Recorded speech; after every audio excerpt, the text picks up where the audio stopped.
আসসালামু আলাইকুম ভিউয়ার্স, কেমন আছেন সবাই? আশা রাখি আপনারা সবাই ভালো আছেন। আমি আবারও রাহুলস কিচেন থেকে রুমেল চলে আসলাম আপনাদের জন্য একটি নতুন রেসিপি নিয়ে। আজকে আমি আপনাদেরকে করে দেখাবো আমার মেজো আপার সিগনেচার ডিশ। সেটা হচ্ছে একটি প্লেন কেকের রেসিপি। আমি আমার আপার থেকে রেসিপি নিয়ে আজ আমি নিজেই একটি কেক তৈরি করে আপনাদের সাথে শেয়ার করব। তো চলুন বন্ধুরা, কেক তৈরি করতে আমার কি কি উপকরণ লাগছে।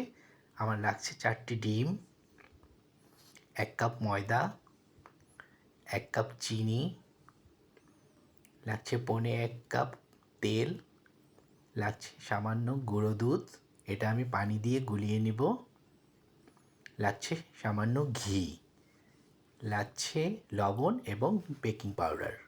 লবণটা আমি একটু ব্যালেন্স করার জন্য দিব। আমি প্রথমে 4টা ডিম ভেঙে আমি কুসুমটাকে আলাদা করে নিয়েছি।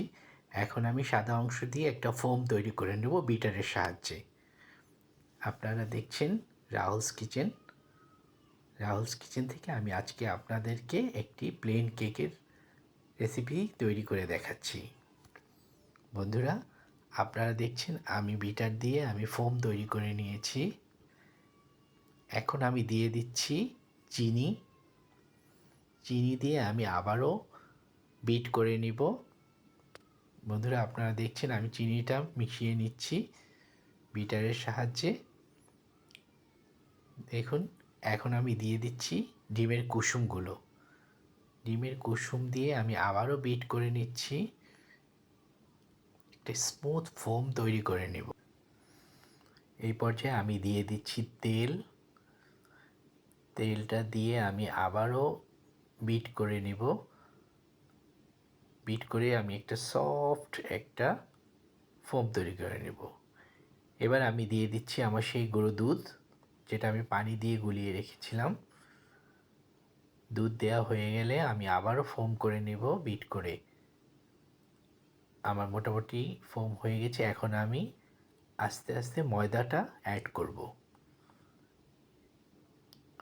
ময়দাটা আমি 3 ভাগে অ্যাড করছি।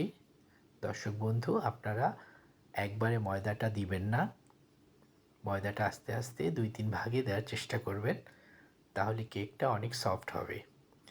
এই পর্যায়ে আমি দিয়ে দিচ্ছি সামান্য ঘি। ঘিটা দিলে খুব সুন্দর একটা অ্যারোমা আসে, যা কেকের স্বাদ এবং গন্ধ দুটোই বাড়িয়ে দেয়। বন্ধুরা, আমি এখন মিশিয়ে নিয়ে আমি একটা কেকের মোল্ডে আমি বেকিং পেপার একটু তেল ব্রাশ করে লাগিয়ে নিয়েছি। এখন আমি মিশ্রণটি মোল্ডে ঢেলে দিচ্ছি। বন্ধুরা, আপনারা দেখতে পাচ্ছেন আমি মোল্ডের ভিতর অলরেডি মিশ্রণটা ঢেলে দিয়েছি। এখন আমি একটু ঝাঁকিয়ে নিব, ভিতরে যদি কোনো হাওয়া থাকে তাহলে সেটা বের করে নিব। মোল্ডের নিচের অংশটা আমি চুলাতে বসিয়ে একটু প্রিহিট করে নিয়েছি। এখন আমি মোল্ডটা বসিয়ে দিচ্ছি 45 মিনিটের জন্য। এই পর্যায়ে চুলার আঁচ একদম কম থাকবে। তো বন্ধুরা, 45 মিনিট পর আমি ফিরে আসলাম। এখন আমি একটি কাঠির সাহায্যে দেখব কেকটা আমার হয়েছে কি না। যদি কাঠিটা স্মুথলি ফিরে আসে তাহলে বুঝবো আমি কেকটা হয়ে গেছে। তো বন্ধুরা, আমি কাঠিটা বের করে নিলাম। কাঠির গায়ে আমার কোনো মিশ্রণ লেগে নেই, তার মানে আমার কেকটা হয়ে গিয়েছে। এখন আমি আপনাদেরকে ঢাকনা খুলে কেকটা দেখাবো। ভিউয়ার্স, আমি ঢাকনাটা খুলছি। দেখুন কত সুন্দর কেক রেডি।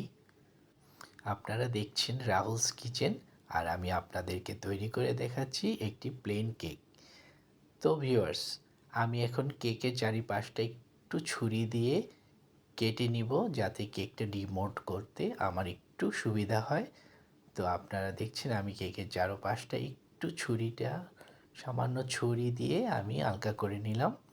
এবার আমি আপনাদেরকে ডিমোল্ড করে দেখাবো। তো এতক্ষণ আমাকে ধৈর্য ধরে আপনারা সহ্য করেছেন, এজন্য আপনাদেরকে ধন্যবাদ। দেখুন বন্ধুরা, আমার একদম সুন্দর একটি কেক রেডি। এখন এটা আমি আপনাদেরকে পরিবেশন করে দেখাবো, পিস পিস করে কাটবো। বন্ধুরা, আপনাদের যদি ভালো লাগে কেকটি রেসিপি আপনারা বাসায় অবশ্যই তৈরি করে নেবেন এবং আমার চ্যানেলটি প্লিজ সাবস্ক্রাইব করবেন। আর যদি আপনারা আমার ফেসবুক পেজ থেকে দেখেন তাহলে অবশ্যই লাইক, শেয়ার, কমেন্ট দিবেন। এই কেকের ক্রেডিটটা কিন্তু আমার না, এটা আমার মেজো আপার, কারণ আমি ওনার রেসিপি থেকেই কেকটা তৈরি করেছি। তাহলে আজকে এই পর্যন্তই বন্ধুরা, আপনারা সবাই ভালো থাকবেন, আপনারা আমার পাশে থাকবেন। আপনাদের সবাইকে ধন্যবাদ। আসসালামু আলাইকুম।